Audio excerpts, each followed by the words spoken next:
La idea es que ustedes se enriquezcan y crezcan también en este hermoso conocimiento. Hoy tenemos un gran invitado, digo gran porque he tenido el honor de conocerlo en este poco tiempo y es una bendición poder compartir con él. Su nombre es, quizás algunos ya lo ubican, su nombre es César Silva. Él es realmente el director del IMUD Perú y los mayores detalles queremos que nuestro invitado los diga desde sus propias palabras. Muy buenas noches, profesor. Bienvenido al conversatorio de IBEM, Instituto Bíblico y Escuela de Misiones en Chile. Hola, ¿cómo está, querido pastor Luis y Sebastián? Muchas gracias a la gentil invitación que me han hecho llegar y también gracias a Alexis por sus cálidas palabras y por estar también con nosotros en la organización y gestión de este programa. Pues bien, me presento para nuestros hermanos de Chile y de otras naciones también que nos estén viendo. Mi nombre es César Silva. Yo, estudié teología por allá por la década de los 90. Me gradué igual finalmente. Luego de eso estudié ciencias bíblicas y luego durante algunos años ejercí mi primera profesión, que fue ingeniería, hasta que luego viajé a Israel. Y luego en Israel también hice otros estudios, sobre todo en el campo de la arqueología, la historia. Y es así que aproximadamente en el año 2015, pues yo compartía simplemente, bueno, también estoy en algunos cursos en España, y en Israel, en la Universidad de Marilán y la Hebrea de Jerusalén. Pero bueno, en el año 2015 yo compartía algunas publicaciones acerca de la Biblia. Entonces es así como algunas personas se enteran, lógicamente por los contenidos de publicaciones, de que yo había sido profesor de hebreo. Ciertamente, yo empecé en el año 97, puntualmente a ser profesor de hebreo, en la Facultad de Teología Metodista Wenceslao Bahamonde. Y entonces a unos personas que tenía como contacto en el Facebook me dicen si por favor no podría darles clases. Y es así que se organizó un grupo pequeño de 2 o 3 personas. Y con el paso del tiempo yo pues seguí dando clases en grupos pequeños. Yo soy profesor de hebreo clásico, hebreo moderno y arameo también. Pero hebreo moderno en realidad no doy clases. Lo hablo, pero no doy clases. Pero de hebreo bíblico y de arameo sí. Y bueno, con el tiempo fuimos creciendo un poco más. Sobre todo, creo yo, por el énfasis que tiene el IMUD. Dado que yo estudié ingeniería, siempre fui amante de las matemáticas, hasta el día de hoy. Esto me ligó a la teología muy rápidamente, ya que todos los matemáticos antiguos eran matemáticos, teólogos y filósofos. Así es que esto me ligó rápidamente a la teología y con el pasar del tiempo, pues, como les digo, estudié ambas cosas. Y en el 2015 dejé mi trabajo en el área secular y abrí el Centro de Estudios Bíblicos Limud, como dije, con una concurrencia pequeña y la única ambición o norte que tenía en aquel momento era el de compartir nuestros conocimientos, sobre todo de hebreo. y luego se fue ampliando el grupo, ¿no? Sí. Ahora como más o menos promedio de 400 estudiantes activos en este momento. Ha tenido un fuerte impacto Limud en este último tiempo y creo que eso también avala la seriedad con la que trabajan y la responsabilidad con la que llevan a cabo los estudios. Y Sí, adelante, disculpe, no, no, continúe. no, y en ese sentido, justo quería preguntarle, como para que la gente le conozca un poquito más, ya antes vamos a entrar pronto a lo que es materia de Antiguo Testamento. Mm. eh, ¿Ese sueño de Limud nace solamente, como usted lo menciona, o ya hace muchos años antes del 2015 venía con eso en su corazón de levantar un centro de estudios teológicos? Es interesantísima la pregunta. Mira, nunca me la habían hecho. Eh, la pregunta tiene dos partes.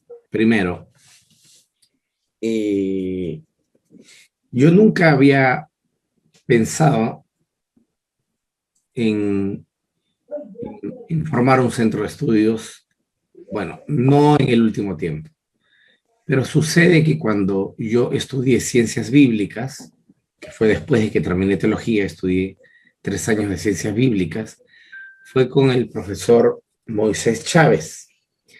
Él pertenecía a la iglesia presbiteriana aquí en el Perú, pero se formó también en la Universidad Hebrea de Jerusalén. Entonces, su visión de la Biblia para mí fue mi mentor, ciertamente, y su visión de la Biblia para mí fue fundamental. Fue fundamental porque eso sentó en mí la forma de comprender el texto y la forma de la praxis del texto. Así es que nunca me lo imaginé, pero tampoco no me, digamos, la idea no me fue ajena el querer estar el querer hacer un centro de estudios. Y en cuanto al por qué y cuál es el énfasis en Limud, es que sí, ciertamente Limud ha ganado mucho durante los últimos años, 5 o 6 años que ya tenemos trabajando, ha ganado mucha popularidad, mucho prestigio y también una buena cuota de enemigos, sin duda alguna. Sobre todo enemigos de ciertas facciones, de ciertas congregaciones religiosas. Enemigos, pues gratuitos, porque yo no, la verdad yo nunca me peleo con nadie. Me insultan, hacen videos y cosas de mí, pero yo nunca, honestamente, me detengo a responderle a nadie.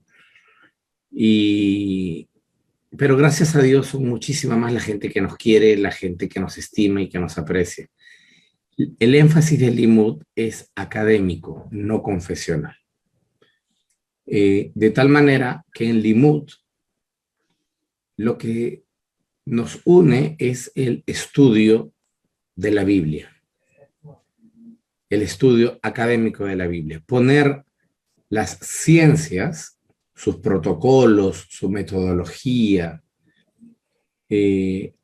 al servicio del estudio bíblico. Desde ese punto de vista, yo no necesito sentarme en una mesa con alguien que tenga mi confesión religiosa, porque no voy a rezar, no voy a imponer las manos, ni exorcizar, ni a predicar. Entonces, en Limud hay, de hecho, de manera factual, hay evangélicos de casi todas las denominaciones, desde pentecostales, bautistas, presbiterianos, asambleas de Dios, alianza misionera, etcétera, etcétera, católicos, padres, monjas, agnósticos, ateos, mormones, testigos de Jehová, judíos, porque nosotros honestamente no nos interesa su trasfondo religioso o espiritual. Eso lo consideramos que pertenece al acervo privado, a la vida privada de cada uno de ellos, y pues simplemente en eso no nos enfocamos. Nos enfocamos fundamentalmente en el estudio de la Biblia, en la historia, ¿sí? En la arqueología, en la lingüística, que es un tema tremendo el de la lingüística, sobre todo con las malas traducciones, con las horrendas traducciones, diría yo, que tenemos en español. Y en fin, crítica textual y otro tipo de materias en donde no entran dogmas. Es decir, nadie jamás discute si María fue siempre virgen, si Jesús es Dios o no, si Pablo se casó o no se casó, qué sé yo. Estas cosas que suelen ser conversaciones estériles desde mi punto de vista, eh, interreligiosos, porque nunca hay un acuerdo. Esos temas no los abordamos. No hablamos nada, no enseñamos cristología, no enseñamos neumatología, no enseñamos mariología, no enseñamos amarteología y todas las logías que se enseñan en teología. Nada de eso. Enseñamos todos los fundamentos para poder comprender la Biblia en su entorno cultural, histórico, económico, político, religioso. Agradecemos la descripción a nuestro invitado el día de hoy. Queremos a todos nuestros amigos que están en República Dominicana saludando, los que están en México, los que están en Perú, los que están en Chile y están mandando sus saludos. También pueden extender sus preguntas porque ahora vamos a entrar en materia en la cual queremos que usted también en casita esté con su lápiz, su cuaderno, anotando algo que quizás le va a permitir crecer un poquito más. Profesor, para entrar en materia, Sí. a su punto de vista, ¿por qué hay tanto o tanta diferencia en la interpretación del Antiguo Testamento? ¿A qué se deberá? ¿Al idioma, a las culturas, a las creencias personales? La Biblia hebrea es una biblioteca compleja y no fácil de entender. Yo no voy a mentir, no voy a edulcorar el contenido de mis palabras. Yo voy a decir las cosas como son. ¿Por qué? Porque pues no quiero convencer a nadie. Usted con todo respeto me pregunta y yo con todo respeto responderé. El mundo de la Biblia ya no existe más. El mundo de la Biblia se extinguió. Existe geográficamente el lugar donde estuvo aquella gente, pero aquel mundo ha cambiado geográficamente. Hablo de su topografía, su orografía, su hidrografía, ha cambiado desde aquella época. El mundo de la Biblia ha cambiado totalmente, ya no existe. Por tanto, hay un trabajo importante que hacer para el estudioso serio. En primer lugar, uno tiene que hacer un esfuerzo intelectual de intentar viajar imaginariamente al mundo antiguo. Y en este viaje, imaginario por supuesto, tratar de entender el mundo como lo entendía aquella gente y no como lo entiende Luis Cruz, Sebastián, César o Alexis hoy en el 2020, después de haber estudiado en la universidad y saber todo lo que sabemos. La gente en el mundo de la Biblia no tiene conocimiento de todo lo que nosotros hoy sí, por la ciencia. Entonces, tenemos que comprender eso. Para esto necesitamos entender que la Biblia fue escrita por personas con un gran amor a Dios, pero con limitaciones. Así es que ese es uno de los primeros puntos que hay que entender. Y un segundo punto es que a nosotros nos llega a Latinoamérica textos traducidos de manera deliberadamente tendenciosa. Voy a poner un par de ejemplos para que me entiendan. El libro del Éxodo, en el capítulo 3, el libro del Éxodo, el libro de la historia fundacional de Israel. Dice en el capítulo 3, versículo 14 de la Biblia, Reina Valera, y le dijo Dios a Moisés, yo soy el que soy. Y agregó, así dirás a los hijos de Israel, yo soy, te envió a vosotros. ¿Cierto? Muy bien. ¿Qué dice el texto hebreo? El texto hebreo dice, Vayomer Elohim el Moshe, Eje asher eje. Vayomer Livnei Israel, Eje shlachan elechem. Y le dijo Dios a Moisés, yo seré el que estaré. Y le dijo además, diles, yo estaré, me he enviado a vosotros. Eso es lo que dice literalmente el texto hebreo. Pero, ¿cuál es el problema? El problema es que los traductores de la Reina Valera, por poner un ejemplo, es la sociedad bíblica, donde yo he trabajado. Y la sociedad bíblica es cristiana. ¿Correcto? Entonces, la sociedad bíblica o los traductores malograron el trabajo de Casiodoro de Reina. ¿Sabes cómo tradujo Casiodoro de Reina? Yo tengo la Biblia del Oso aquí. Ese es un facsímil de la Biblia del Oso. La original Biblia, como tradujo el primer traductor, Casiodoro de Reina. Y él la traduce bien. En futuro, yo seré el que estaré. Pero luego, y así se tradujo hasta 1909.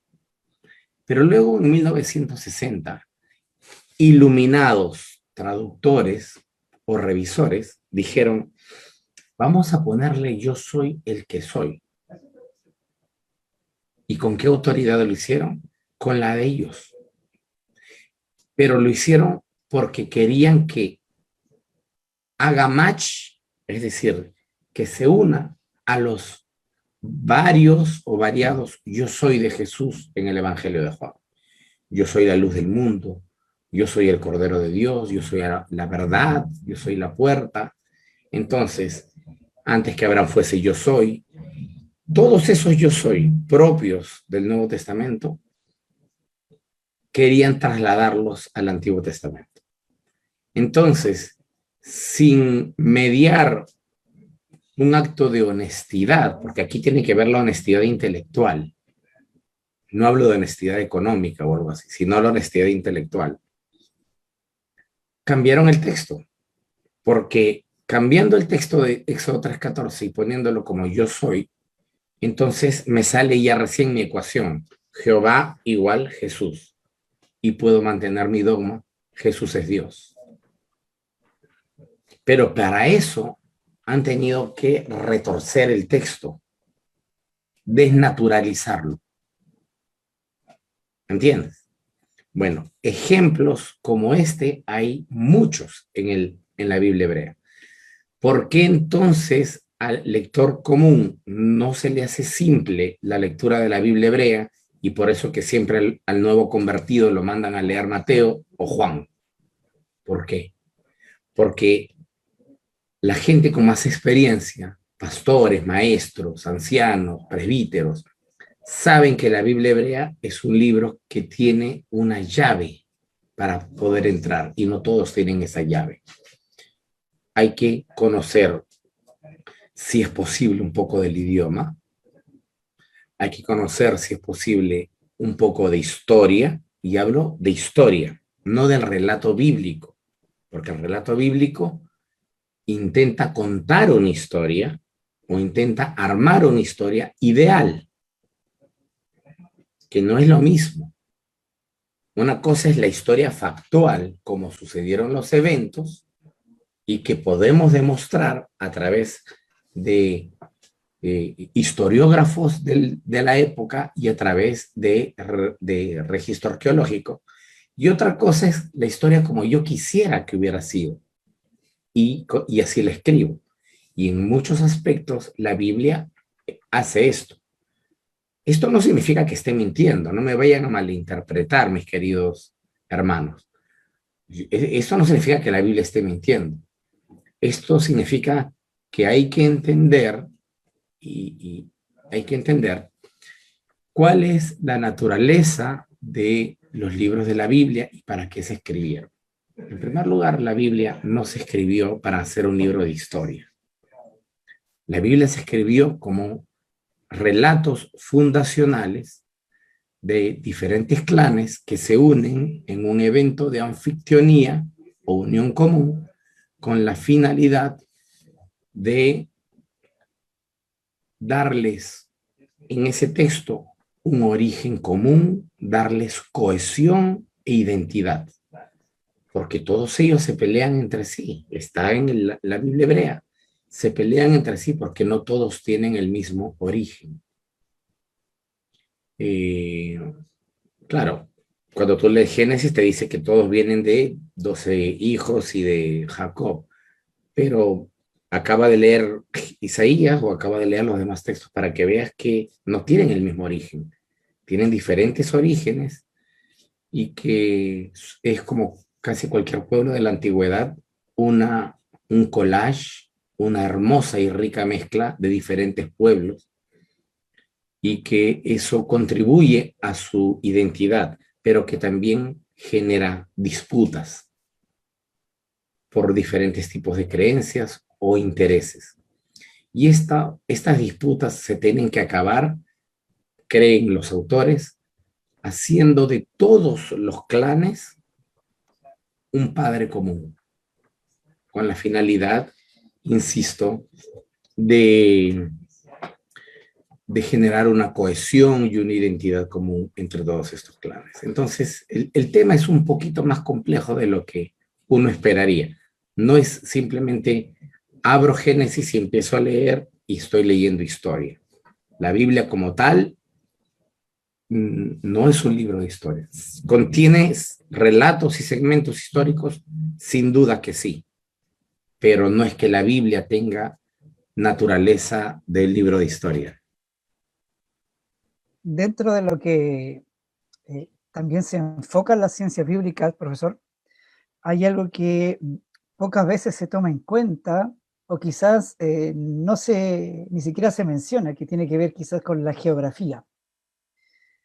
Porque de pronto para una cultura cierto aspecto geográfico tiene un nombre determinado, pero para lo que conocemos hoy día, en términos quizás científicos, ese tipo de geografía, cambia inmediatamente el concepto de aquello. Pasa con las culturas nativas, donde mencionan deidades o mencionan ciertos nombres, aspectos geográficos, y en base a eso ellos van construyendo su realidad. ¿Es tan importante la geografía para ayudar a interpretar el Antiguo Testamento o entenderlo? La geografía es igual de importante que las demás disciplinas que mencioné con antelación. Voy a poner un ejemplo. Es decir, la respuesta es sí, pero quedará ilustrado mejor mi punto con un ejemplo, si quieres dos, como tú consideres. Por ejemplo, en la Biblia hebrea,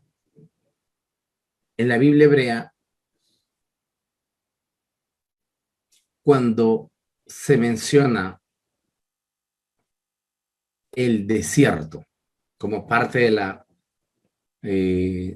relieve y naturaleza geográfica, cuando se menciona el desierto, nosotros, el lector promedio, suele pensar que siempre que están hablando del desierto, están hablando pues de un desierto como el desierto de Sechura, el desierto, qué sé yo, de Sahara, un desierto, cualquiera. No obstante, para la Biblia el desierto no es un lugar como para el que nosotros suele representar. Para nosotros el desierto suele representar un lugar inhóspito, un lugar de muerte, un lugar de sed, un lugar abrumadoramente caliente.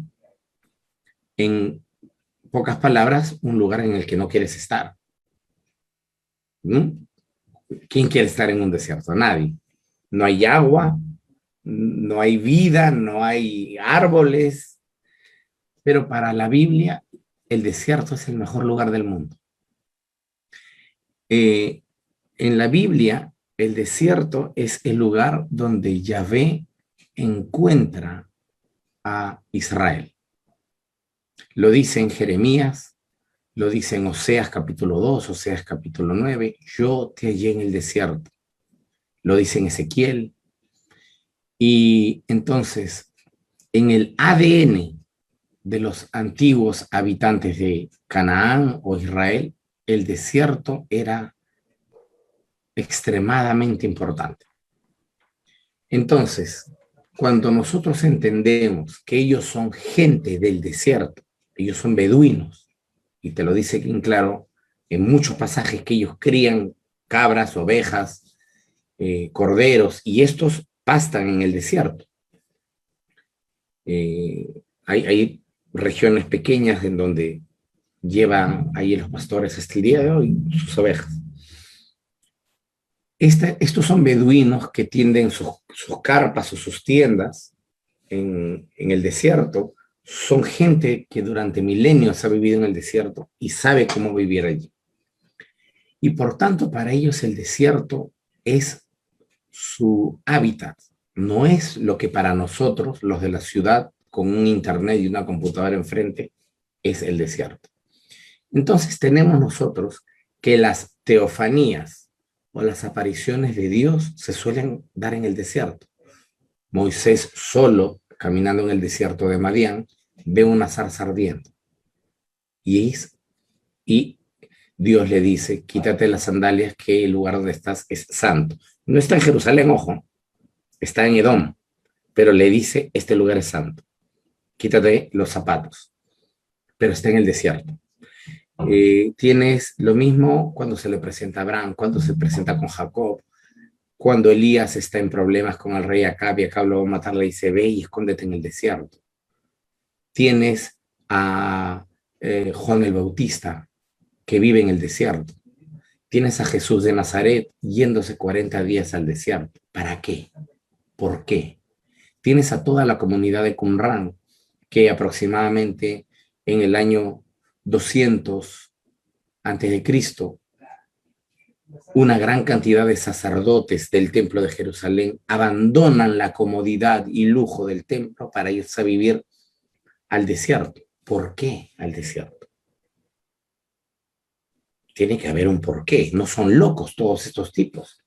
No es loco Juan el Bautista de vivir en el desierto y comer estos insectos y lo que encuentra a la mano. No es loco Jesús de irse al desierto. ¿Por qué no irse a Galilea? Y frente al lago que es hermoso, meditar y tener 40 días de unión con la divinidad. ¿Por qué no irse a Egipto? ¿Qué sé yo? ¿Por qué el bendito desierto? ¿Por qué todos estos hombres que he mencionado, y eso que me he quedado corto porque hay otros ejemplos más, por qué todos acuden al desierto? En el libro de Isaías, nosotros tenemos un texto que dice, voz que clama, en el desierto hagan un camino para el Señor y abran una vereda para nuestro Dios. Pero el texto en hebreo dice, oíd mi voz, en el desierto abran camino. Es decir, la voz del que habla no está en el desierto. Está llamando a la gente a ir al desierto. Quien está hablando está en la ciudad, que es el profeta. El Nuevo Testamento o la lectura cristiana lee al revés, ¿cierto? Lee en el desierto, lee la lectura del Evangelio, que es preparad el camino de Jehová, y más bien, y esto lo citan cuando está viniendo Juan el Bautista, ¿no? Dicen, y por eso está escrito que hay voz que clama en el desierto. Y entonces se lee al revés. Es como que la voz está en el desierto y está más bien llamando a hacer el camino en la ciudad. Y es exactamente al revés. En el ADN de la Biblia, el desierto, cuando se menciona el desierto, en la mitad de los casos, no está hablando de un desierto real. Está hablando de lo que significó la experiencia del desierto. Israel, 40 años en el desierto con Dios, conociéndolo. Esa fue su luna de miel, según Oseas. Allí vivimos nuestra luna de miel, en el desierto. Allí no había nadie más que tú y yo, Israel y Jehová, Israel y Yahvé. Entonces, para volver al proyecto original de Israel con Jehová, había que regresar a las fuentes originales de ese proyecto. Y este proyecto se gestó en el desierto. Por eso que era necesario que todo aquel que quisiera regresar al proyecto Jehová o al proyecto Israel, vaya al desierto nuevamente. Y este es el proyecto de los Qumranitas, es el proyecto de Jesús, es el proyecto de Juan el Bautista viviendo en el desierto, es el proyecto de los recabitas en Jeremías 35, el de Elías yéndose al desierto. En fin, es decir, el desierto ya para los, si se menciona unas 60 veces el desierto, por lo menos 30, ya no está hablando del desierto como lugar físico, sino del desierto como experiencia. ¿Me dejo entender? Sí. Entonces, geográficamente, ya ha tomado una relevancia teológica el desierto. Ya no es simplemente el lugar inhóspito y seco, sino es el lugar donde yo experimenté el inicio de un matrimonio o de un proyecto con mi Dios.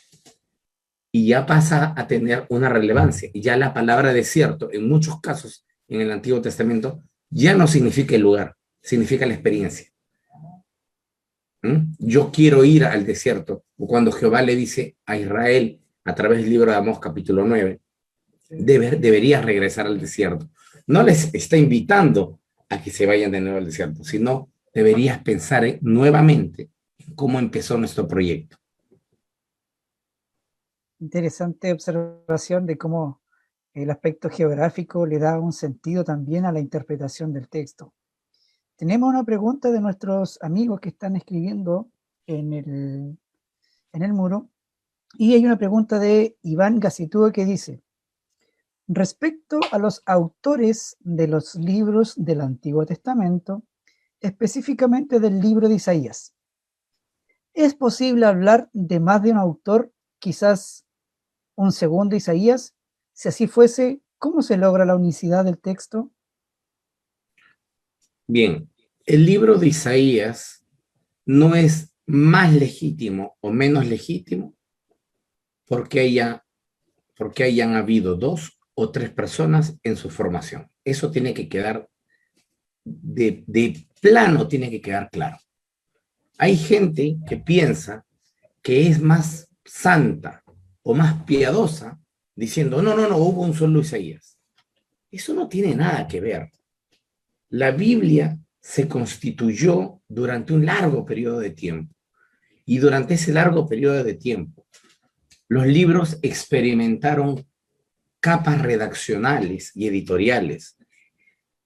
Enmendaron errores, cambiaron palabras, en fin, una serie de elementos que, perdón, recuerden que ellos no saben que estos libros van a ser sagrados. Claro. Hay que empezar por ahí. El pueblo los tiene para ellos como parte de su memoria histórica, como yo guardo la memoria de mi pequeño pueblo, por ejemplo. ¿Eh? Pero yo no tengo idea de que algún día más de la mitad del planeta va a pensar que ese libro es sagrado. Entonces nosotros tenemos 3 claras y muy claras fases en donde podemos ver que por la diferencia cronológica han habido 3 autores diferentes. No todos piensan igual, ojo. El primero que va en lo que nosotros conocemos los capítulos 1 al 39.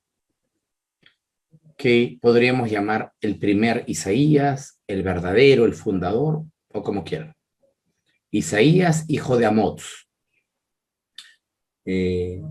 aquel que reinó durante el reinado de Acaz, de Ezequías. Ese es el primero, que va desde el 1 al 39, aquel que dio esta profecía. He aquí que la joven dará a luz un hijo y su nombre será Emmanuel, que no está hablando de Jesús, por supuesto, está hablando de uno de los hijos del rey. No, perdón, está hablando de uno de los hijos de él. Emmanuel es hijo de Isaías. Si quieren lo podemos ver en unos instantes, cuando acabe de contestar esto. Luego, a partir del capítulo 40, el relato cambia radicalmente. Y del 1 al 39, nosotros vemos al profeta Isaías exigiéndole constantemente al rey Ezequías y antes de él a su padre Acaz que cambien su actitud hacia Jehová. Tú me dirás, ¿pero por qué? Porque ellos no adoraban a Jehová, ellos adoraban al sol. Esto no lo estoy inventando. Esto está en el texto bíblico, está en la Biblia, por si acaso, y está en los sellos personales que se han encontrado de Ezequías, en donde el centro del sello es el dios Amon-Ra con unas alas y una cruz, un ángel, una cruz como esta, ¿sí? Que en realidad no es una cruz, sino una vagina. Ese es el sello del rey Ezequías. Entonces, en la constante pelea del primer Isaías, del 1 al 39, es, oigan, cambien de actitud, adoren a Jehová, por Dios santo, ustedes están haciendo mal adorando estos dioses. Ustedes adoran a Ashera, adoran a diferentes dioses, pero tienen que adorar solo a Jehová. Pero después del 39, y antes de terminar, él les dice, si ustedes no cambian su actitud hacia Jehová, entonces el futuro de nuestra nación va a estar perdida, porque les aseguro que nos va a llevar en algún momento cautivos. Va a venir una nación grande, y todos los profetas antiguos insisten en que el látigo con el que Dios los castiga o los hace entrar en razón son las potencias extranjeras. Siempre. Siempre. Entonces, y el capítulo 39 es como una novela en donde termina el profeta diciendo, si ustedes no cambian, adorando solo a Jehová, nos vamos a ir algún día al exilio. Pero a partir del capítulo 40 en adelante, se habla ya de cómo hemos regresado del exilio. ¿Entiendes? Entonces el capítulo 45 se lo dedica plenamente al rey Ciro, rey de Persia, y le dice, oh rey Ciro, tú eres un Mesías para nosotros. Y Jehová te tomó de la mano derecha como el gran caudillo que eres para liberarnos. Entonces, espérate, acá hay un momento en el medio entre el 39 y el 40, mientras el del 39 le dice, si no te compones, nos iremos al exilio. Del 40 en adelante dicen, qué bueno que nos has dejado venir del exilio. Gracias a ti, rey Ciro, hemos regresado del exilio. Evidentemente no es el mismo, pues. ¿Por qué no es el mismo? Porque pasaron 60, 70 años de exilio. El primero ya está muerto. El segundo está hablando desde el retorno. Y hasta el capítulo 55 es que nos habla este segundo Isaías, en donde en el mismo capítulo 45, él dice, yo soy Jehová y fuera de mí no hay Dios. Yo creo el bien y creo el mal. Yo soy Jehová. Incluso, y este es un tema que precisamente estuve tratando con los estudiantes de la Comunidad Teológica de México, incluso el autor insinúa que el dios Ahura Mazda es Jehová. En ese texto. Ahura Mazda es el dios zoroastriano, pero él dice, ese es Jehová. solo que ellos no conocen mi nombre aún. Pero lo que pasa es que no tenemos el tiempo de leerlo en este momento, pero si lo leemos con detenimiento, o háganlo en casa, yo les invito, lo que le dice él es: yo a ti, Ciro, gran rey del mundo, yo te he dado todo lo que tienes, yo soy Jehová. Yo te he dado el poder de conquistar a todos los reyes, te he dado el poder de conquistar Babilonia, te he entregado tesoros, te he entregado poder, yo te he hecho lo que eres, y yo te he tomado de la mano como un hijo, le dice así al rey de Persia, y tú eres el Mesías, y yo te he dado a ti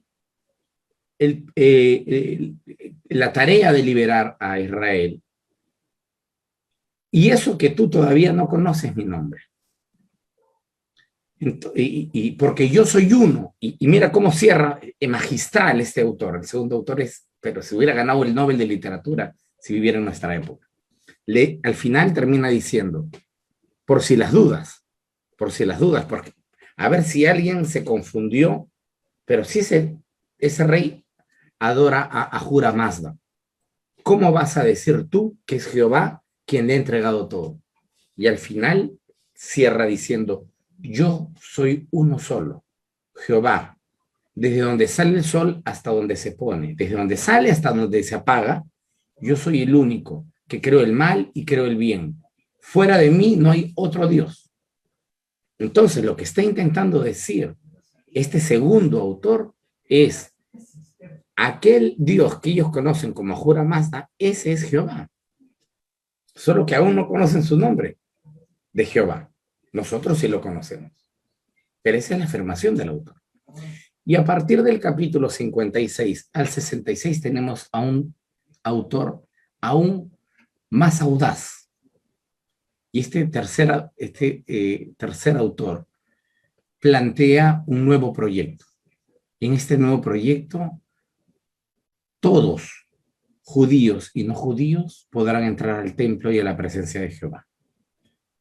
Esclavos y no esclavos. Un proyecto como el de Pablo, ¿no? No habrá judío, ni griego, ni esclavo, ni libre. Y dice, todos tendrán acceso a el templo de Jerusalén. Eso está en Isaías 56 en adelante. Incluso, mira, incluso los eunucos. Y un eunuco en el mundo antiguo era eunuco por dos motivos. Uno, porque te convertías en un ministro del rey. Quiero hacerla recordar a nuestros queridos hermanos que los ministros en aquella época no se cambian como hoy. Cada 6 meses el presidente cambia de ministro, ¿verdad? Bueno, en aquella época el ministro era vitalicio. Y entonces, si el rey te daba el privilegio y el honor de convertirte en su ministro, son varios ministros, pero en uno de ellos, tú tenías que someterte a la operación de cercenamiento del pene. Eso es un eunuco. Es decir, sin pene. Esto tiene toda una explicación, porque las mujeres podían, a través de una seducción sexual, sacarte información, como pasó con Sansón y Dalila, y como ha pasado con otros reyes o reinas en la historia que a través de su encanto sexual sacaban información. Entonces, había dos formas de ser eunuco. Uno, a través de ser un oficial del rey, y otra, a través de tu orientación sexual. Cuando tú nacías con una cierta orientación sexual, que nosotros hoy le llamamos gay, en el mundo antiguo no tenían las taras que tenemos hoy contra la sexualidad y los gays. En el mundo antiguo se les veía de otra manera. Entonces, generalmente estas personas, que no son muchas, en toda sociedad son pocas, estas personas eran llevadas generalmente a palacio, se les cercenaba el pene también, y se les colocaba como instructores para el gran harén del rey, de sus concubinas y de sus esposas. Ellos se encargaban de vestirlas, de enseñarles modales, de cómo acercarse al rey, desde las relaciones sexuales hasta el comportamiento a la hora de comer. Y estas dos personas eran mal vistas en la sociedad porque eran hombres incompletos, ¿entiendes? Es decir, un poco raro. No mal vistas por su naturaleza, porque uno tenía un buen cargo político y el otro vivía en el Palacio Real. Pero ningún hombre hubiera querido estar en sus zapatos. ¿Mm? Pero entonces la Biblia dice, no entrará al templo nadie que tenga el pene cercenado. ¿Te acuerdas? En Levíticos. Bueno, pues este Isaías, el tercero, dice sí, incluso los eunucos entrarán al templo. Todos van a tener acceso al templo. Todo aquel que ame de verdad a Jehová. Entonces, el tercer Isaías es inclusivo. El segundo no. Para el segundo Isaías, Israel es un pueblo que tiene privilegios especiales. Para el tercer Isaías, no. Para el tercer Isaías, que va del 56 al 66, Yahvé es el Dios de todas las naciones, de todo el mundo. Y alguien con su pensamiento es el que escribe, por ejemplo, Jonás. Es decir, alguien inclusivo. Alguien que escribe un libro como el de Ruth, que incluye a las mujeres, que incluye a los extranjeros. Esa es la mentalidad del tercer Isaías. Así que disculpen que he hecho larga la respuesta, pero intentaba ponerle un marco teórico adecuado a la respuesta y no simplemente decir hay tres Isaías y salirme de la pregunta, porque hubiera dejado quizá más incertidumbres que respuestas. ¿No? Y se agradece porque creo que eso también trae claridad. Puede que a más de alguno que haya leído quizás algún post o algo en internet sin un contexto adecuado, que hoy día en internet hay muchos posts y comentarios sin un contexto adecuado que permita en este caso acercarse a una interpretación más correcta del Antiguo Testamento. No sé si Pastor Sebastián, Alexis, tendrán alguna consulta también, para que no me acusen después que estuve solamente yo preguntando y leyendo, sino que puedan también ustedes participar y compartir con el profe César. Claro, sí, por supuesto que hay preguntas. Justo a saludarlo al profesor. El placer Tengo es una mío. pregunta, sí, muchas gracias. Tengo una pregunta arqueológica en realidad. Y mi pregunta es si, bueno, el relato de Éxodo dice que el pueblo de Israel pasó por el Mar Rojo, ¿no es cierto?, por tierra seca. Y existe una serie de teorías por el lugar donde pasaron. Mi pregunta es si existe algún tipo de evidencia arqueológica de ese suceso. Esa es mi pregunta. ¿Del cruce del Mar Rojo Sí, o de la del cruce del Mar Rojo. o de la Del cruce del Mar Rojo. No, ninguno. ¿Y todas las escuelas arqueológicas coinciden en esta postura? A ver, el éxodo como evento, querido Pastor Sebastián y queridos amigos y hermanos que nos ven en sus pantallas, el éxodo hoy en día, voy a empezar así, hoy en día ningún investigador serio cuestiona de que hubo más de un éxodo de Egipto. Es decir, la cuestión no está en si hubo éxodo o no hubo éxodo. Sabemos que hubo éxodos. Hubieron al menos 3, por lo menos 3, de los cuales tenemos evidencia de esos 3 éxodos. Existió el éxodo de más o menos 3 millones de hebreos saliendo de Egipto y vagando 40 años en el desierto. No, ese éxodo no existió. Eso es literario y tiene una finalidad, por cierto. Cuando yo digo que algo no existió y que es literario, no estoy restándole valor, porque las parábolas de Jesús tampoco son históricas, son literarias, son parábolas ejemplificadoras. pero tienen valor desde el punto de vista de la teología del autor. Jesús caminando se iba sacando una parábola y pasaba por el campo y se sacaba la parábola del sembrador y iba disparando parábolas que históricamente no pasaron. Él se las inventaba, pero las parábolas tenían un fin. Y entonces hay que entender que la Biblia no es un libro de historia. El Éxodo, tal cual la Biblia lo cuenta, de 600.000 hombres, ahora multiplica por sus familias. Estás hablando de por lo menos 3 o 4 millones de personas saliendo de Egipto, cruzando un lago de juncos, un lago de papiros. Ese éxodo literario no existió, pero sí tiene, cada uno de los elementos tiene una razón de ser. ¿Qué cosa sí existió? Es decir, aquí es donde tenemos que hacer un alto y distinguir entre historia factual y entre historia ideal o un relato ideal. En la historia factual nosotros tenemos 3 grupos que sí estuvieron dentro de Egipto y hay evidencia de ello. Y estos 3 grupos salen.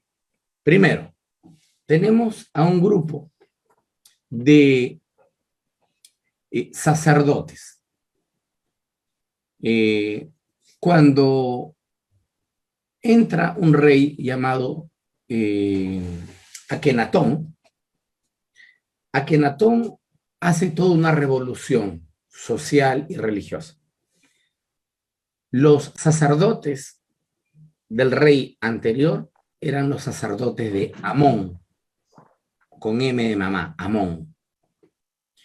Y ellos habían adquirido ya tanto poder que no permitían mucha burocracia, mucho poder, y no permitían al nuevo rey, Akenatón, gobernar bien. ¿Qué es lo que hace este rey? Amenofis IV, Amenofis III o Akenatón, lo que hace es destituir por completo las demás divinidades.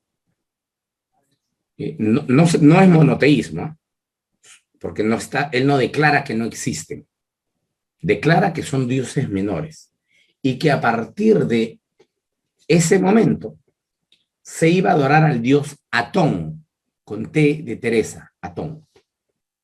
¿Qué es lo que hace? Hace un templo al dios Atón, hace una ciudad que es la ciudad de Amarna, construye ahí un templo y hace un sacerdocio. Pero para mala suerte, antes de llegar a los 20 años de reinado, más o menos entre 17 y 18 años de reinado, el rey muere. ¿Y qué es lo que sucede? Los sacerdotes de Amón, que habían sido expulsados fuera y a los cuales se les había quitado los privilegios, se acercan donde el joven yerno de Akenatón, llamado Tutankamón, y le dicen: tienes que restituir el culto a Amón. Por eso de ahí el nombre Tutankamón. Y entonces el pequeño, el joven, lo restituye el culto a Tutankamón y se baja el culto a Atón que había hecho su antecesor, su suegro. Entonces, los sacerdotes que vuelven al poder después de 20 años van a matar a los anteriores, porque consideran traición lo que han hecho. ¿Qué es lo que hacen los sacerdotes de Atón? Fugan por sus vidas. Se van. ¿Y a dónde crees que se van? A Canaán, y se instalan en Jerusalén. Y ellos salen fugando literalmente. ¿De dónde tenemos esto? Esto nos lo cuenta el historiador egipcio Manetón. Él nos cuenta esto y también lo cuenta Flavio Josefo. Ese es un éxodo, pequeño ciertamente, pero en cuanto a importancia es muy grande, porque estos se convierten en sacerdotes también en Israel. Y es por eso que nosotros en Israel tenemos tantos artefactos cultuales con iconografía y motivos egipcios. Muchísimo. Entonces, este es un primer grupo que fuga de Egipto, un pequeño éxodo. Luego tenemos un segundo grupo, que es el de los Shasu. Los Shasu son beduinos del área de actualmente Arabia Saudita, en la época bíblica Edom, y también de la región de Canaán. Y estos eran gente que pues se rebelaba, se sublevaba, que no quería hacer caso, en fin, y que en muchos casos eran capturados y llevados como esclavos a Egipto. Existe en el templo de Solev, en Karnak, sellos, iconografía, en donde se narra todo acerca de estos Shasu. Shasu, por cierto, no es el nombre de su tribu, es un insulto peyorativo que significa los vagabundos del desierto. Pero se nos cuenta allí que 5.000 de estos tipos escaparon. Y ellos sí eran esclavos. Pero lo más significativo es que estos Shasu adoran a un dios que se llama Yahvé. Entonces, casi la totalidad de los especialistas concuerdan en que este grupo es el que aporta dos cosas en la historia del Éxodo. La historia de la liberación de la esclavitud. Dios, Jehová, escuchó mi llanto y el clamor del pueblo siendo oprimido. Y segundo, aportan el nombre Jehová. Este es un segundo éxodo. De este grupo Shasu fueron dos huidas, una de 5.000 y una de 3.000, y está en los registros. ¿Hacia dónde huyen estos tipos? También hacia las montañas de Canaán, porque las montañas de Canaán eran inaccesibles para la policía montada de Egipto. La policía de Egipto utiliza carruajes con caballos, tirado por caballos, y estos no pueden subir las montañas. Entonces, si te quedabas en la llanura, te agarraban. Ellos se subían a montañas y se escondían por ahí entre los árboles o se metían a las cuevas hechas de manera natural y ahí se escondían. Y el tercer grupo, y el más importante en cuanto a cantidad, son los Ixos. Y de los Ixos también tenemos evidencias por ejemplo, en los murales de la localidad de Beni Hassam, la actual localidad de Beni Hassam, el alcalde, si se cabe el término, el gobernador de la región llamado Nunhotep II, él se mandó a hacer una tumba muy bonita, donde alrededor de sus muros se grafica desde su nacimiento hasta cómo va a llegar donde los dioses. Y en una parte de ese muro se puede ver a unos cananeos, posiblemente hebreos, llegando a Egipto. Estamos hablando del año 1870, 1880 a.C. Todos los cananeos que llegaban a la tierra prometida, eran como los sudamericanos llegando a Estados Unidos, se iban a un solo lugar. Hoy en día todos se van a Miami, porque todos hablan español en Miami. En ese momento todos se iban al norte, que era el Goshen, la tierra del Goshen o el delta del Nilo. Y entonces allí, después de un buen tiempo, aquellos gente sencilla, comerciantes y artesanos, prosperaron tanto que aproximadamente en el 1750 a.C., cuando hubo problemas de gobierno y empezó a flaquear el gobierno real de Egipto, los Ixos, que son estos cananeos, toman el poder.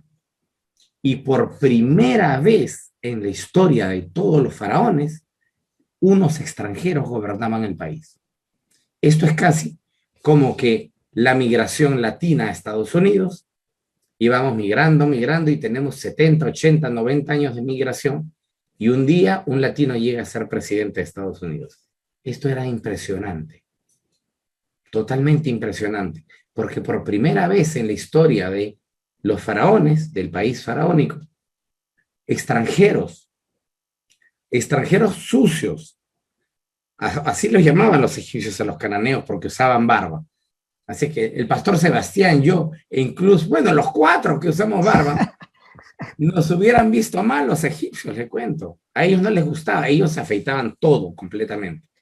Barba, cabello, axilas, pecho, zona púbica, piernas. Esta gente sucia, repugnante, maloliente, piojosa, se convertía por primera vez y casi duraron 200 años siendo reyes. Estos fueron los Hicsos, que fueron expulsados por Ahmosis en el año 1550 a.C. Gobernaron por casi 200 años el país de los faraones.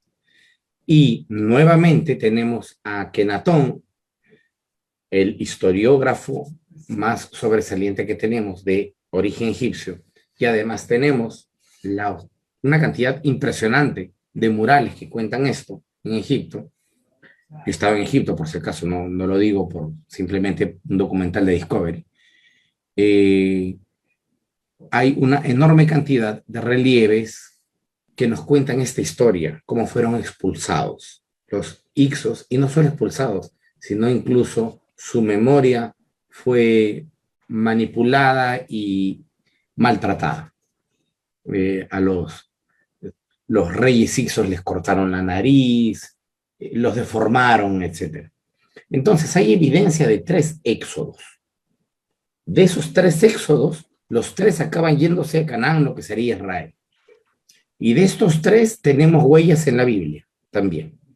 Es decir, llegaron en algún momento a formar parte de esto. Así es que, y luego tenemos el último detalle, para no hacerla más larga, porque seguramente el pastor Sebastián querrá hacer alguna repregunta o mostrar su desacuerdo, porque puede estar en desacuerdo con lo que yo digo, sin duda alguna. Y entonces, luego tenemos un problema de traducción, que es la palabra Yam Suf.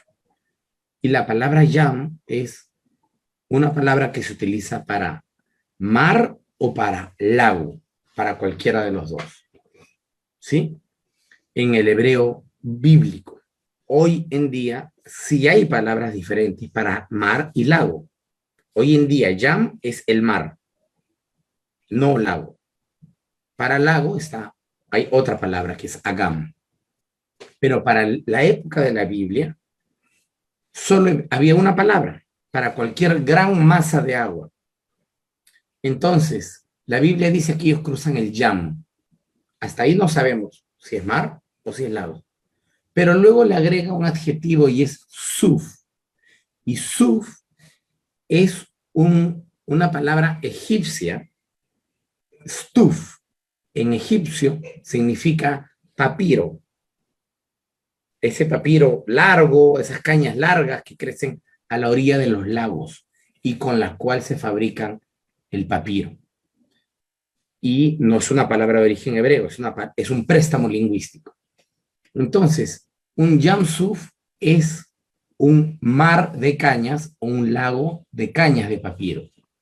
Y dado que nosotros sabemos que el papiro no crece en agua salada, sino en agua dulce, entonces el autor está hablando de un gran lago de agua dulce que tenía como característica juncos de papiro alrededor.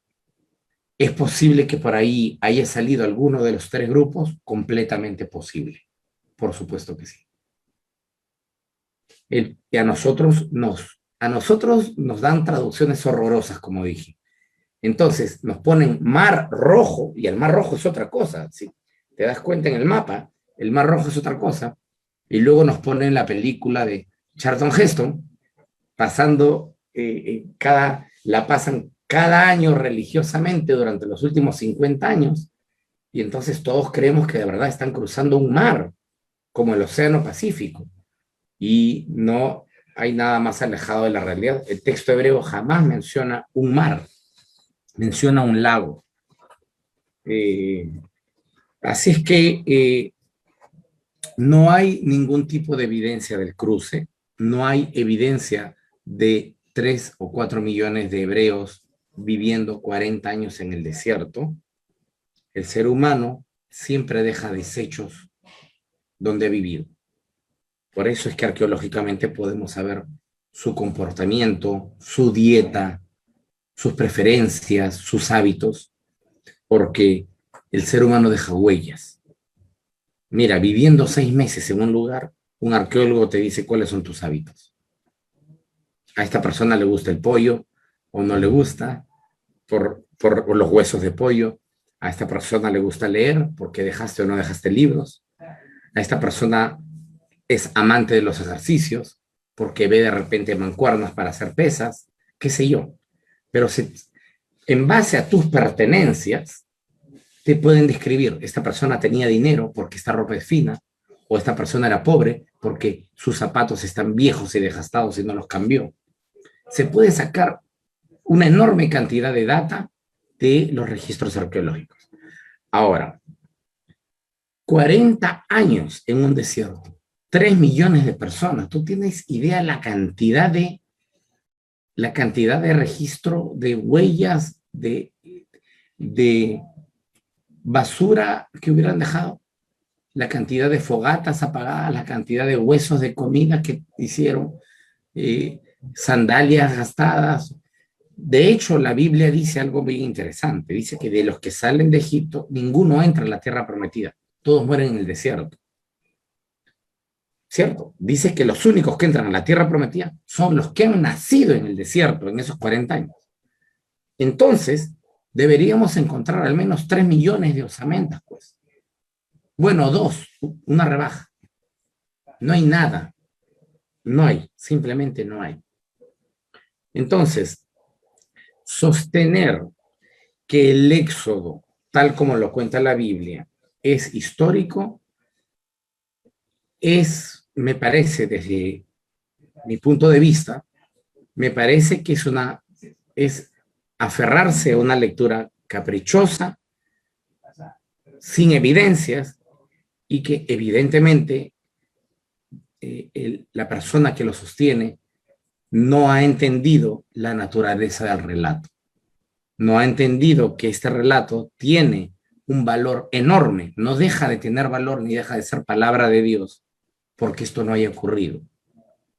Así como las parábolas de Jesús no dejan de ser palabra de Dios porque no han ocurrido.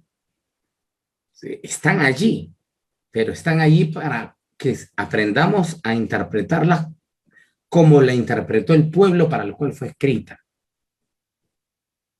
Y entonces, ese es mi punto de vista con referencia a este evento, querido Pastor Sebastián. Muy bien, su postura como arqueólogo y conocedor de la materia, así que eso está bien. Pero quisiera dejarle, no sé, a Alexis, porque si tienes alguna pregunta. Sí, porque Siempre aquí pregunta. hay varias que están en el muro y quisiera también, luego de Alexis, darle honor a unas 2 más, porque creo que hemos quizás superado el tiempo que normalmente no estipulamos, debido a la cantidad de información que nos comparte el profesor, y que creo que también es importante cómo se va haciendo este puente entre la arqueología, la geografía, la cultura y la historia. Y eso es que simplemente han sido algunos tópicos, no hemos entrado todavía ni siquiera a términos de lenguaje semítico, de pronto la diferencia entre el griego y el hebreo en algunos términos, porque hay verbos que no están en hebreo, pero sí los usa el griego. Entonces ni siquiera hemos entrado ahí, no sé en qué término, en qué momento entraremos ahí, pero quizás sea para otra transmisión. Hoy lo veo muy, muy difícil. Alexis, cuéntanos. Sí, creo que es un abrumador tanto conocimiento, tanta información que hay que procesarla, ¿no? Creo que vamos a tener que tomarnos todo este tiempo para procesar. Con respecto a lo que exponía de la perspectiva, ¿no? de este esta problemática que se forma con con las traducciones que nos llegan o que podemos, a las cuales podemos acceder, eh, eh, de buscar una claridad o una luz acerca de esto. Pregunto, ¿qué tipo de fuentes o a qué tipo de fuentes podemos acceder internamente? Porque evidentemente podemos construir a través de diferentes ciencias o de diferentes fuentes externas los relatos, ¿no? Y poder ir comparándolos y desarrollando toda una historicidad de esto, pero desde una perspectiva interna de las fuentes bíblicas del Antiguo Testamento. Entonces, ¿a cuáles podemos acceder y confiar arqueológicamente? ¿Cuáles podemos ir para decir, bueno, hagamos un estudio académico como el que no está apuntando, al cual usted está apuntando, ¿no? Puntualmente, entonces, si pudiera usted saber a cuáles fuentes en este aspecto podemos acceder para poder desarrollar un estudio académico del Antiguo Testamento, usted nos instaría a buscar, o nos instaría a estudiar o a ver. En primer lugar, yo quisiera decir lo siguiente, por si acaso, para los que no me conocen. Yo no soy ateo. ¿Ok? Eso es punto uno. Punto dos. La fe no transita la misma vía que la academia. La academia o la ciencia, como nosotros la conocemos y hemos desarrollado en Occidente, necesita evidencia. Un historiador no puede afirmar algo solo porque le da la gana. Tiene que tener evidencia de algún periódico antiguo, tiene que tener evidencia de un testimonio, tiene que tener evidencia de un barco hundido para decir que hubo una guerra. Tiene que haber evidencia. No porque se le da la gana de decir aquí hubo una guerra, lo va a hacer. La ciencia, la historia, es una ciencia también, una de las ciencias humanas, necesita validación y legitimación. Las ciencias necesitan evidencia. Yo no puedo afirmar algo si es que no tengo evidencia razonable de lo que estoy diciendo y objetiva, medible, repetible, observable en términos científicos. Pero la fe no transita esa vía. La fe es la certeza de lo que se espera y el convencimiento de lo que no ves. Jesús le dijo a Tomás, ¿viste porque creíste? Te hubiera ido mejor si hubieras creído sin ver. ¿Por qué? Porque la fe no necesita respaldo arqueológico. Lo que quiero decir aquí es que si la arqueología cuestiona relatos de la Biblia, esto no tiene por qué intervenir o invalidar la fe de una persona, porque no transitan la misma vía. Yo a los estudiantes les digo que la ciencia y la fe van como dos rieles de un tren. Van juntos, van paralelos, y de hecho ayudaría mucho que un estudiante de la Biblia tenga un pie en cada uno de estos dos carriles o estas dos vías. Porque un estudioso que carece de fe, tarde o temprano se va a volver ateo o va a abandonar cualquier tipo de moral y ética. Posiblemente. Y una persona con fe, sin estudios, se va a volver fanático. Entonces, un justo y ponderado equilibrio entre la razón y la fe es lo que uno debe intentar buscar. Pero, insisto,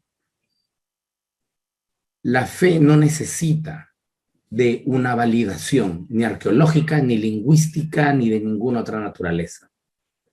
La fe precisamente se llama fe por eso, porque no necesita. Bien. Ahora, cuando nosotros queremos hacer estudios, querido Alexis, sobre la Biblia hebrea o Antiguo Testamento, hay una variada cantidad de fuentes. Yo recomiendo siempre, en primer lugar, a los que quieren realmente penetrar a la Biblia, primero que traten de estudiar hebreo.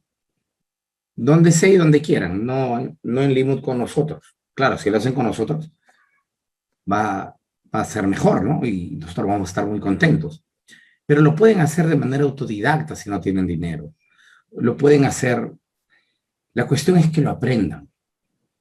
Es mucho mejor cuando lo haces de la mano de alguien que sabe. Puedo poner un ejemplo ahora.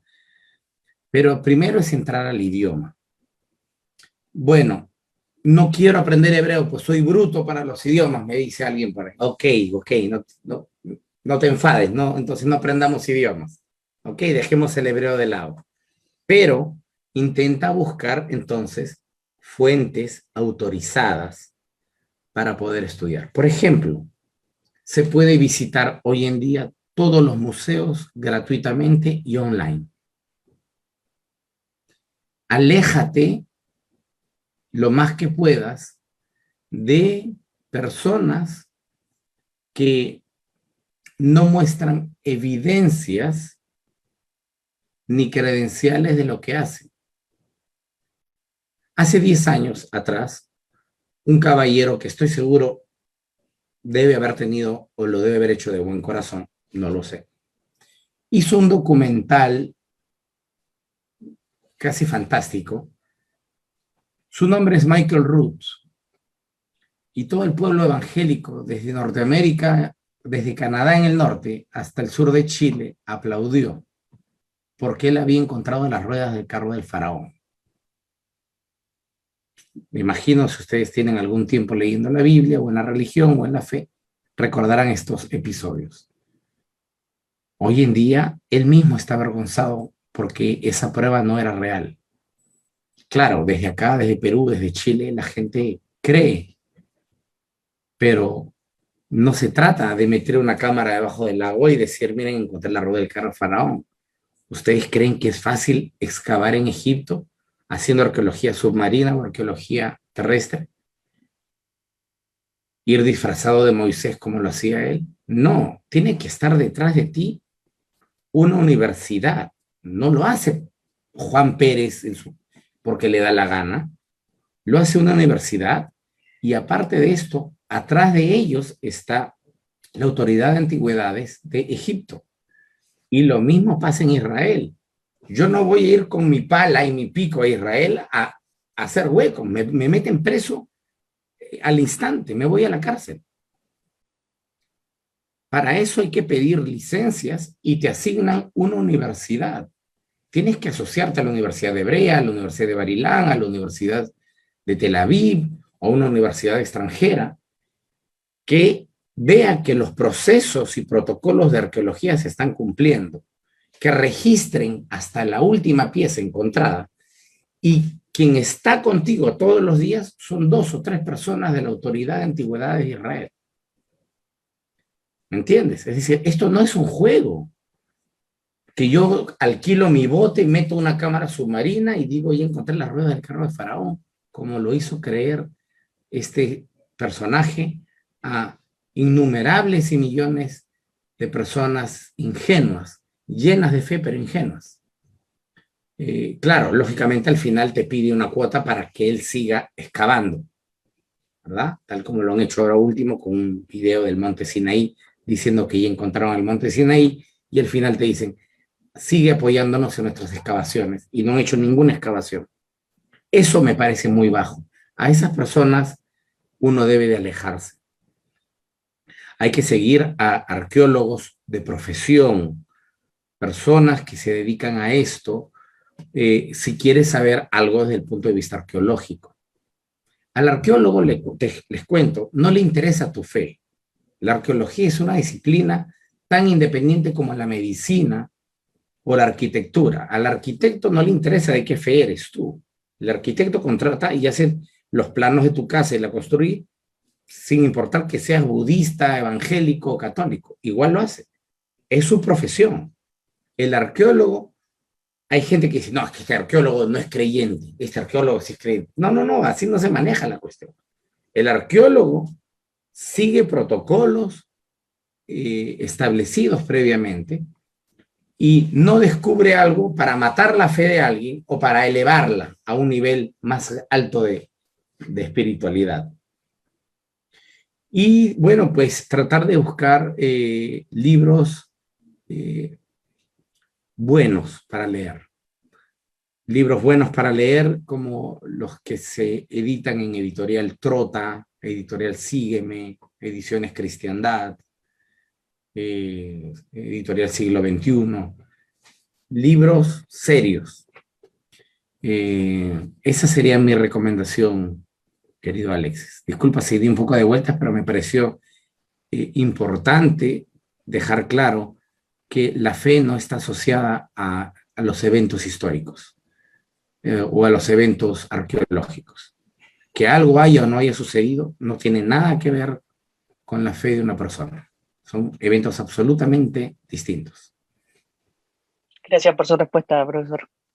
Gracias, Alexis. Sí, qué buen alcance el que hace el profesor César, sobre todo las excavaciones en territorios como Egipto y Israel son de verdad muy, muy, no solamente cuidadosas, sino seguidas también por el gobierno. Sí. Entonces, porque son territorios casi, podríamos llamarlos como patrimonio, entonces hay que pedir una serie de autorizaciones para poder excavar en un territorio con las autorizaciones debidas. Totalmente, totalmente. Entonces, personajes como este señor Michael Root, lamentablemente lo único que hacen es engañar, pues, ¿qué otra palabra le pongo? Es engañar a la gente con tal de pedir ofrendas. Y la gente, mucha gente de buena voluntad, dice, yo quiero que sigan encontrando más artefactos bíblicos y al faraón ahorita lo encuentran la vara de Moisés, así. Y pues, y gente que tiene mucho dinero y manda dinero, ¿no? Lo hacen por ingenuidad, sí, eso es cierto.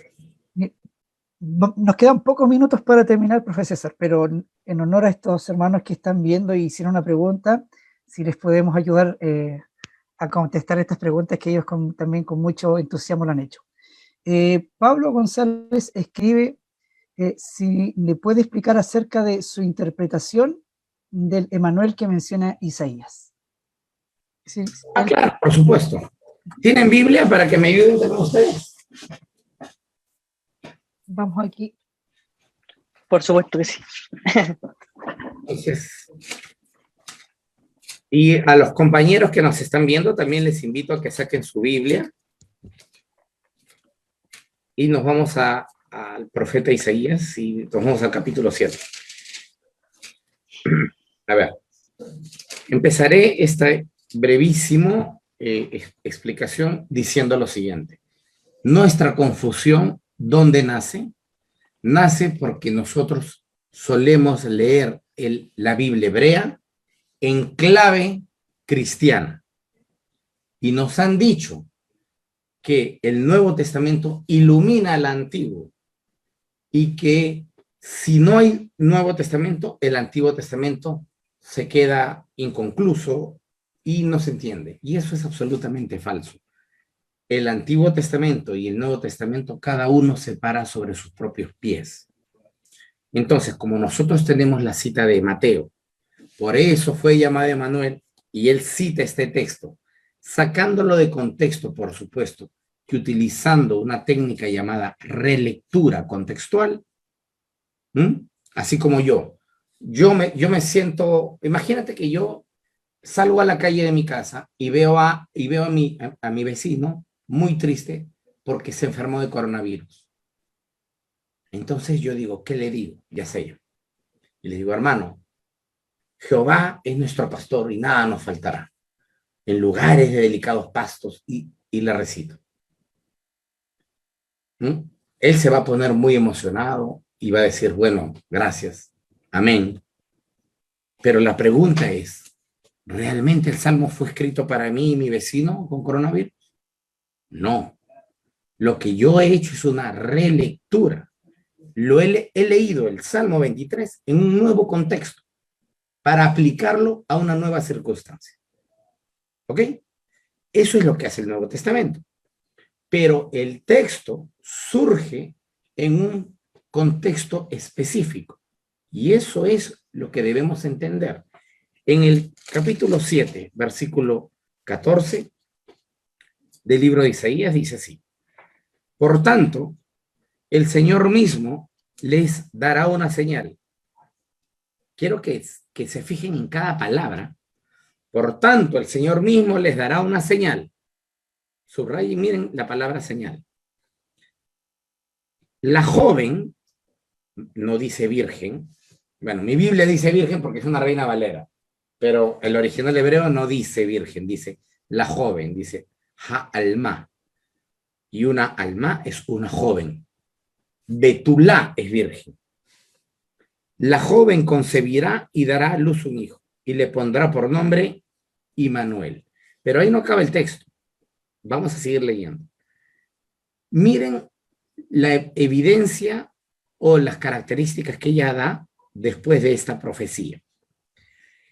Este niño, Emmanuel, comerá mantequilla y miel, lo que sería equivalente para nosotros a una papilla de un bebé, hasta que sepa desechar lo malo y escoger lo bueno. Porque antes de que el niño sepa desechar lo malo y escoger lo bueno, la tierra de los reyes que teme será abandonada. Esto es, ¿a qué edad un niño sabe reconocer qué es malo y qué es bueno? A los 2 años de edad, 3 años de edad.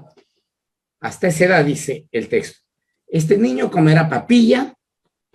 ¿Sí se me entiende cuando digo papilla en Chile? Sí, sí, sí. Sí, ok. Comerá comida de bebé. Y hasta esa edad, hasta que él sepa reconocer lo malo y lo bueno. Y a esa edad, los reyes, la tierra de los reyes que tú tienes miedo será abandonada. Es decir, de acá a 3 años va a pasar eso. Ok, pero no nos quedemos ahí. Ahora, vayámonos al capítulo mismo, al 7, pero al versículo 2 y 3.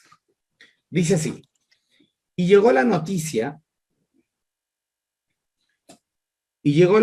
a la casa de David diciendo: Siria se ha confederado con Efraín. Cuando habla de la casa de David, no habla del rey David, ¿eh? Es decir, está hablando del linaje de David, ¿no? David ya murió hace tiempo.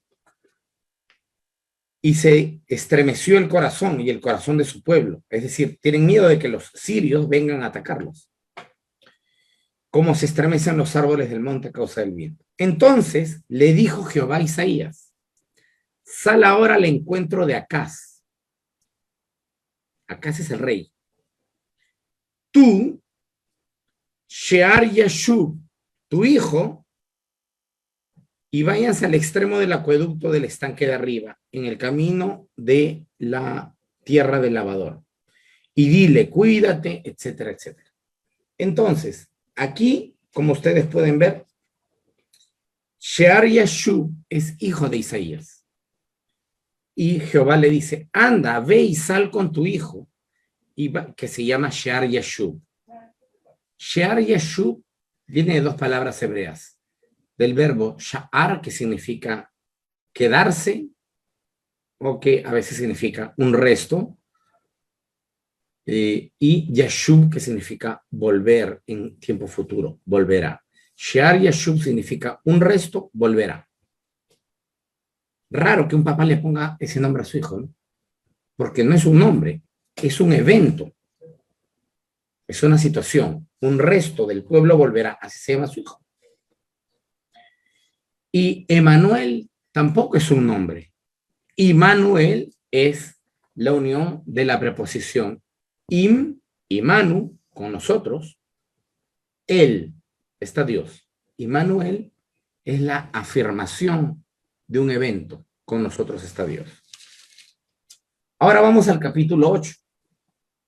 Y en el capítulo 8, versículo 1 dice: me dijo Jehová, toma una tabla grande y escribe en ella con caracteres legibles algo referente a Maher Shalal Hasbaz. ¿Ok? por si acaso, Maher Shalal Hasbaz también viene de palabras hebreas que significa rápidamente habrá un robo y destrucción.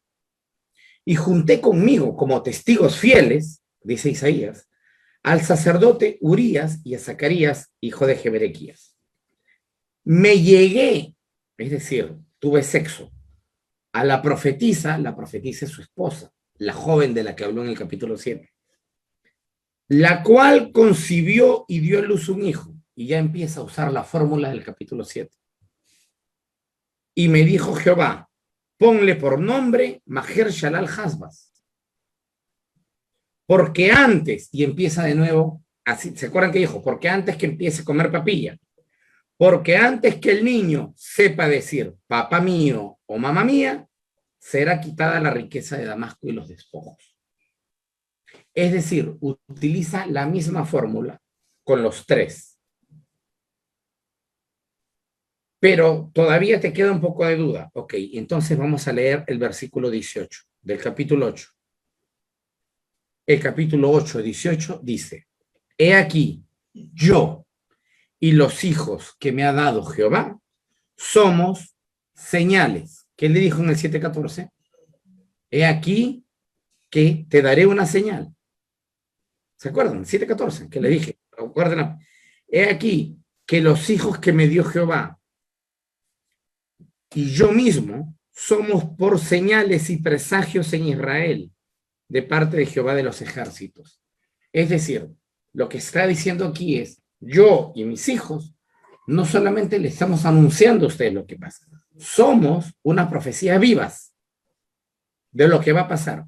Y por eso es que a cada uno de sus hijos le coloca un nombre. El primero es un resto volverá, el otro es Dios está con nosotros, y el tercero es rápidamente o en breve tiempo va a haber una destrucción y un robo acá en el pueblo. Es decir, el pueblo que temes va a venir. Y entonces, aquí en el texto, en el tejido textual, no está hablando de Jesús, está hablando de sus tres hijos. Que luego Mateo incorpore este texto porque le parece fascinante, sobre todo leído desde la Septuaginta con la palabra parthenos, que significa virgen, y lo relea en clave cristológica y lo coloca en el Evangelio, eso es otra cosa. Eso no significa que esto sea una profecía. Eso significa que este texto se utilizó para un evento maravilloso que fue el nacimiento de Jesús y que tomó un texto que le pareció adecuado recontextualizarlo en otra época. Y eso es lo que hace frecuentemente el Nuevo Testamento. Toma textos del Antiguo Testamento porque cree que es adecuado en este momento citarlos. Pero hay diferencia con una profecía. La profecía tiene características claras. Y en este caso, sí es una profecía, pero está hablando de su hijo. Es decir, cuando nosotros estamos frente a un púlpito, sea católico, protestante, evangélico, en cualquiera de sus variedades, nosotros vemos que el predicador de muy buena fe, no dudo de la buena fe, del entusiasmo y hasta de la unción del predicador, no dudo de eso, pero de muy buena fe, él desencarna el 7:14 y dice, aquí está la profecía de Isaías, y te leen el 7:14 y te dicen, aquí hablaban de Jesús. Pero no le hacen recordar al creyente, al parroquiano, al asistente, que no debe desencarnar ese solo versículo, que debe tener el mínimo de sentido común de leer todo el relato. Y el relato de este está en el medio, empieza antes incluso, en donde Dios está mostrándole a Isaías todo lo que va a pasar, y finalmente Dios decide que la vida de Isaías, por eso él se llama Yeshaya, que significa Jehová salvará. Entonces, él y sus 3 hijos, como diría en el 8:18, nosotros somos profecías vivas y somos las señales. Y esto es lo que dice. Por tanto, el Señor mismo les dará señal en el 7:14. Entonces, mis queridos amigos y hermanos, esta es la respuesta para el compañero que hizo esa pregunta, querido Pastor Luis. Muchas gracias, profesor César, por la amabilidad de poder contestar también las preguntas de muchos de los que están acá. Hay muchas preguntas y agradecemos a todos los amigos que de distintos lugares nos están escribiendo, ya desde Chile, desde fuera de Chile, pero entenderán que el profesor César es tan meticuloso en responder que de verdad en una pregunta se toma todo el tiempo necesario porque quiere que usted también tenga toda la información necesaria para tener la respuesta respectiva. Así que agradecemos de verdad su tiempo, queridos amigos, de estar conectados. Ya todo lo bueno también de repente tiene que tener un momento de fin para tener también un reseteo de descanso. Ya en Perú es de noche, en Chile una horita también más de noche, así que sin duda alguna habrá que entrar a descansar y disfrutar también, repasar lo que ya hemos estado conversando, compartiendo. Y quizás puede que exista, no quiero comprometer al profesor César, pero si existe más adelante alguna posibilidad de estar hablando de otros temas, ténganlo por seguro que todos ustedes van a ser bienvenidos también para participar y estar disfrutando de esta amena charla. Pastor Sebastián, Alexis, palabras de despedida. Dejamos al final a nuestro profesor César que se despida, ya para que él sea el cierre de palabras de despedida de nuestra transmisión el día de hoy. Sí, bueno, agradecerla que nos haya acompañado en este programa y a entregarnos una visión técnica, arqueológica, que es necesaria, como usted dice, para tener, como dice, un pie en la fe, pero también sin descuidar las competencias científicas. Así que le agradecemos su presencia aquí y bueno, toda esta materia es de sumo interés, así que es la invitación a estudiarla y ojalá estudiarla, como decía el profesor, con conocimiento de lo que son los idiomas originales, con conocimiento que está al alcance, como son los museos. Me pareció una muy buena recomendación esa que hizo, sobre todo para que actualmente toda esa información ya no está tan lejos como antes, que quizá era antes de la internet, digo yo, que esto era casi ciencia oculta, pues ahora es más fácil acceder a toda esta información. Viajar a todos esos museos y ahora uno puede por internet. Por internet, justamente. Así que eso es un muy buen consejo. Así que muchas gracias. Y Alexis. Gracias también de mi parte de hoy al profesor César por tomarse el tiempo, como decía el pastor Luis, de minuciosamente poder responder desde su perspectiva, desde la academia, quizás para poder nutrirnos y poder entender quizás los diferentes aspectos y las diferentes miradas de nuestro enfoque y nuestro punto quizás en común, que es la Biblia, que es lo que nos está llamando a esto, ¿no? Y saludos también a cada uno de los que se ha podido conectar, de los que han visualizado. Leía que desde Honduras, de Perú, desde Estados Unidos nos estaban mirando, así que saludos a todos ellos y especialmente a los alumnos de IBEM que han estado participando y que han estado preguntando y viendo fielmente todo este rato que hemos compartido. Así que gracias, profesor César, por compartir con nosotros este tiempo. Sí, bien. Saludar, justo le respondí aquí perdón, profesor César, un segundito nomás. Sí. Saludar a Dos Santos Rodríguez, que dice abrazo fraterno a los 4 y gracias por este tiempo a cada uno. Saludos desde Reno, Nevada, Estados Unidos, dice. Bien, yo quisiera en primer lugar presentar mi gratitud a ustedes por recibirme en esta su casa y permitirme llegar a vuestro público. Quiero además de presentarle mi gratitud a ustedes, también hacerlo con las personas que nos han acompañado y las que verán esta grabación más adelante. Y además quiero invitarles a que desconfíen absolutamente de todo lo que he dicho. Que no le pongan una sola cuota de credibilidad a lo que he dicho, hasta que ustedes no lo confirmen. Vayan e investiguen. Todo lo que yo he dicho, yo puedo ser un loco, puedo hablar cualquier cosa. Así es que ustedes, queridos amigos del público, vayan e investiguen que lo que he dicho, quiénes son los Hyksos, quiénes son los Yasu, quién fue Manetón, quién fue Akenatón, etcétera, etcétera, y todas las cosas que hemos dicho, investíguenlas. El camino del conocimiento no es sentarse, ni un profesor se siente feliz cuando los alumnos dicen, ya aprendimos. El profesor se siente feliz cuando los alumnos cuestionan, cuando los alumnos salen con ganas de salir a investigar más. Ese es el fin supremo, crear investigadores, no estudiantes pasivos que digan, ok, si tú dices, así será. O decir simplemente, bueno, eso es lo que precisamente un docente en ninguna materia quiere, ¿no?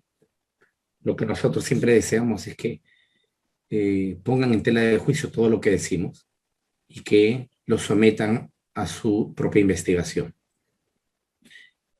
Agradezco por lo demás a ustedes, queridos amigos y hermanos, nuevamente por esta invitación, y pues espero no haber causado estragos nada más con algunas cosas que dije. Y recuerden, la fe no tiene nada que ver, la fe de ninguno de ustedes o la mía está sujeta a alguna verificación científica, de ninguna naturaleza o de algún tipo. La fe pertenece a lo más profundo de tu acervo personal. Así es que nadie te puede decir qué tienes que creer y qué debes creer.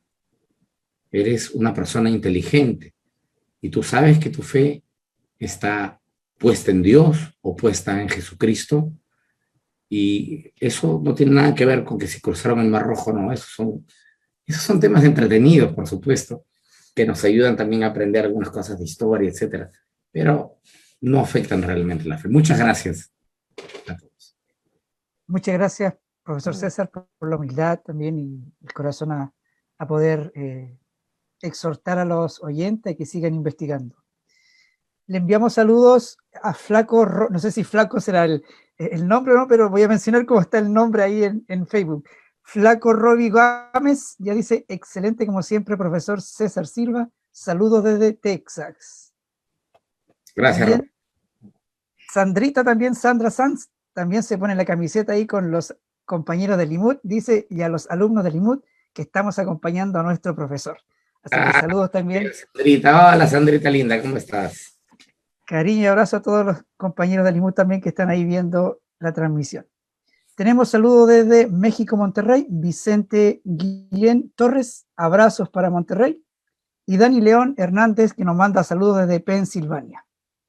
Así que gracias a todos los que estuvieron transmitiendo o retransmitiendo nuestro conversatorio, que esperamos haya sido muy enriquecedor. Como dijimos, simplemente alcanzamos a tocar unos pocos puntos de este mega mundo que es el Antiguo Testamento, que para otros es conocida como la Biblia hebrea. Saludos para Los Ángeles, Pablo Aguirre, para Colombia, Julio López, y para todos amigos, abrazos, hermanos todos, ya del Salvador también. Confiamos que será un lindo tiempo en una otra o próxima oportunidad. Dios les bendiga a todos, Nicaragua también presente, Perú todos, que tengan un lindo descanso o un lindo amanecer, dependiendo de donde estén. Nosotros nos despedimos por interno, cortamos la transmisión y agradecemos a todos por estar presentes el día de hoy.